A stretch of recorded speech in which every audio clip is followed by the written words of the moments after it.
ನಮಸ್ತೆ ಎಲ್ಲರಿಗೂ ಸ್ವಸ್ತಿಸ್ ಕಿಚನ್ಗೆ ಸ್ವಾಗತ. ನಾನಿಲ್ಲಿ ಮಾಡ್ತಾ ಇರೋದು ಉತ್ತಪ್ಪ. ಇಡ್ಲಿ ಬ್ಯಾಟರಿಂದ ಉತ್ತಪ್ಪ ಹೇಗೆ ಮಾಡೋದು ಬನ್ನಿ ನೋಡೋಣ. ಇಡ್ಲಿ ಬ್ಯಾಟರ್ ಹೇಗೆ ಮಾಡೋದು ಅಂತ ಡಿಸ್ಕ್ರಿಪ್ಷನಲ್ಲಿ ಲಿಂಕ್ ಹಾಕಿದ್ದೀನಿ, ನೋಡ್ಕೊಳ್ಳಿ.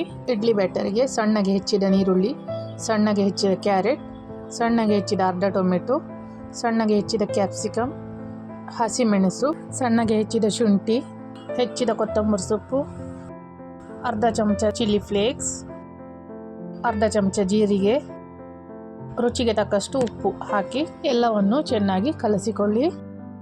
ಎಲ್ಲ ತರಕಾರಿಯು ಹಿಟ್ಟಿನೊಂದಿಗೆ ಬೆರೆತುಕೊಳ್ಳುವಂತೆ ಚೆನ್ನಾಗಿ ಕಲಸಿಕೊಳ್ಳಿ.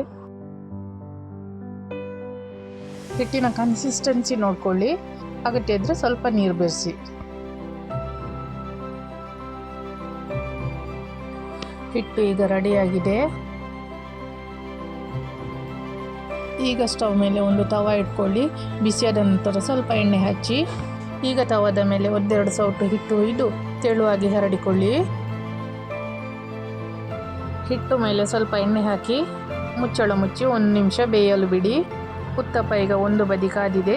ಈಗ ಇದನ್ನು ತಿರುಗಿಸಿ ಹಾಕಿ 1 ನಿಮಿಷ ಕಾಯಿಸಿಕೊಳ್ಳಿ. ಉತ್ತಪ್ಪ ಈಗ ರೆಡಿಯಾಗಿದೆ.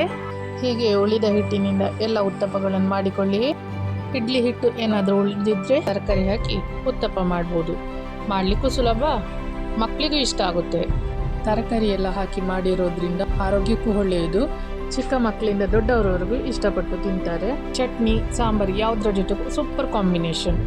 ಈ ವಿಡಿಯೋ ನಿಮಗೆ ಇಷ್ಟ ಆಗಿದ್ದ ಚಾನಲನ್ನು ಸಬ್ಸ್ಕ್ರೈಬ್ ಮಾಡಿ, ಆದಷ್ಟು ಶೇರ್ ಮಾಡಿ, ಕಮೆಂಟ್ ಮಾಡಿ ತಿಳಿಸಿ.